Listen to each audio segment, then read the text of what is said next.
I went from 2100 attack to now having 2500 attack. Alright, so for this guide, I'm going to have to break it into parts because there's so much to it. I'm going to have to break down certain team compositions, as well as artifact compositions. We're talking ability compositions.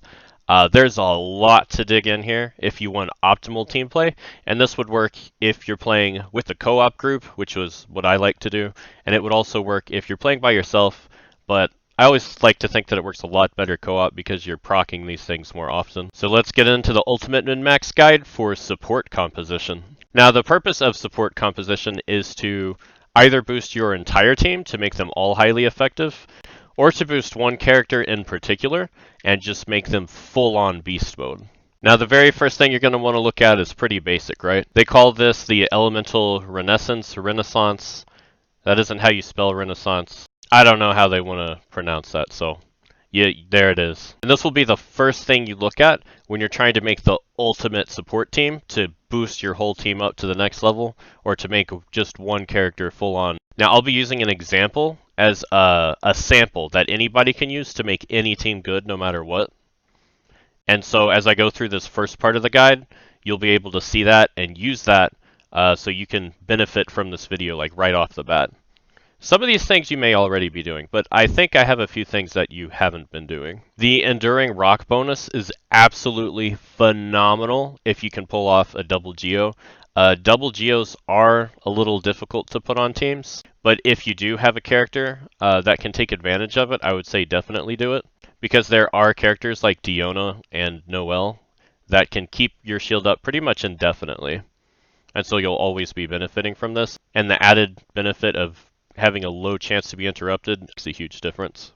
Fervent Flames for a double fire, I would argue, is the best one because you want your main damage dealer, if they're not physical, to typically be fire type if you want to min-max your damage. And the 25% bonus damage is the most versatile thing in this list, and you'll pretty much always make use of it. You can never go wrong with 25% boosted damage. I would keep this almost always up. For double water, you get 30% more healing. Double Animo is actually pretty interesting. I like to use this for the open world for exploring and doing missions. The 10% movement speed boost is nice, and the skill cooldown reduction, currently this is the only way that I know of to get it until artifacts come out that can assist with that. Double Electro, I guess if you really like that electro damage, I would use it. Personally, when I'm dealing elemental damage, I would prefer water or fire because they get the biggest bonus with melt and vaporize. Electric is good. I like to use it to reduce defenses, but in general, I would not be running this, and I probably wouldn't be running the water either, honestly. I know that may be different for you, but that's just personal preference. I don't see a place for it right now. And if you do get some good use out of it, then I'm glad that you do. I'm glad somebody's making use of it. Double Ice it's okay for support. And the Protective Canopy is good overall if you want, this is the filler. This is when you got a whole bunch of random buddies, right? And they're all different characters, so at least you still get something out of it. And it makes you a little beefier. But on a personal level, you're going to be wanting to use your main character regardless of what element it is. And so for this example, we will be using our fire bonus and then 2 random characters, your main character, and then the character that you want to react with. And that way you're always going to have your fire and that attack boost, even if you don't plan on reacting with it, or if you do plan on reacting with it. Your other character is flexible, and then you have your main damage dealer on top of that. So this always works out for you, whether you're playing in co-op or by yourself. Fire players are always welcome. So I'm going to take a look at my stats here. Don't laugh at my Mona. I know she's trash, alright? She needs a lot better artifacts than what she has. I do have one really cool one, though. I'm pretty happy with this one. Look at that. She a beaut. Anyways, you will notice that currently I have 2,163 attack. Okay? Let's assume she's my carry, right? Like I said, I like to use water and fire types for my carry. So with 2,100 attack, that's alright for level 80. Now let's see what happens when I play properly in a team support setting, min-maxing, all components of your team, even when they're not on the battlefield. So the first thing we're going to do is go to our party building. We're going to swap Barbara out for Amber. Remember that menu I had up earlier? We're going to take advantage of that 25% bonus attack. And now instead of 2100 damage, I'm at 2351. Alright, so we're already benefiting from this without doing anything, right? I'm just running around with better stats. And most people know this, right? But here's something most people don't pay attention to. Now, watch what I'm about to do. You're going to want to be this person on the team. Check this out.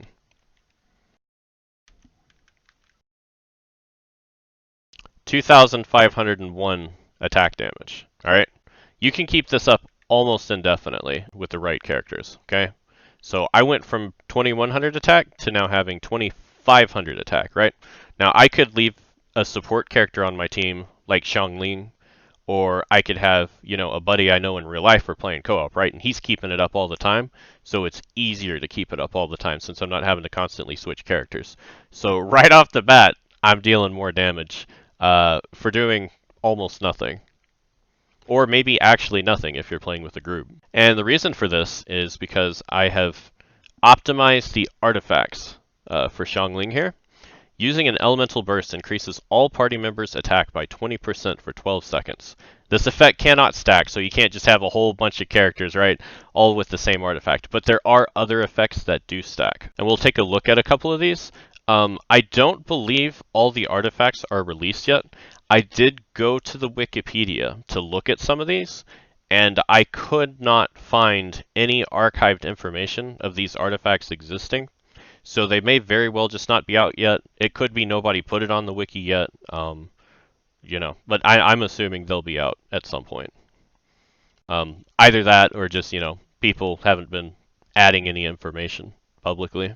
In the interest of saving time, I'm just going to zoom through these. I'm not going to click on every single one. I'll just show you the ones that stood out to me personally that I think would be good in a team composition, coming from someone that either wants to contribute to the team or boost your DPS. The Maiden Beloved set is going to increase your team's overall healing when using a burst. The Instructor set is one of the craziest sets. Like, it's right up there with the 20% attack boost one. This one's crazy. Imagine if you put this on Diona, right? And you pop Diona's ult, and she's giving the whole team 200 elemental mastery, right? What if you put this artifact on Diona?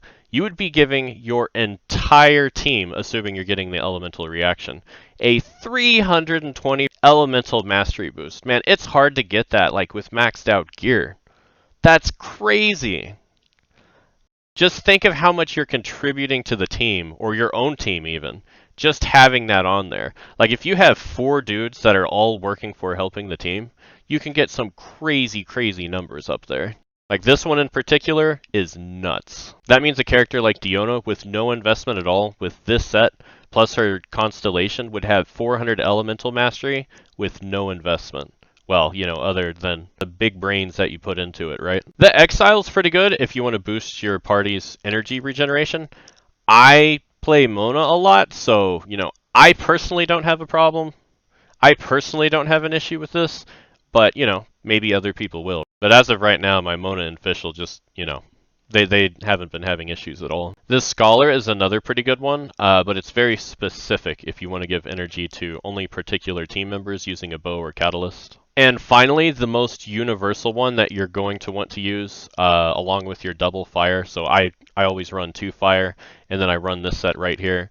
And I think next I'm going to work on getting the Instructor set here. And that's the great thing. So when you're playing by yourself, you can run 4-star artifacts on all your characters, you know, just to get that bonus up there, right?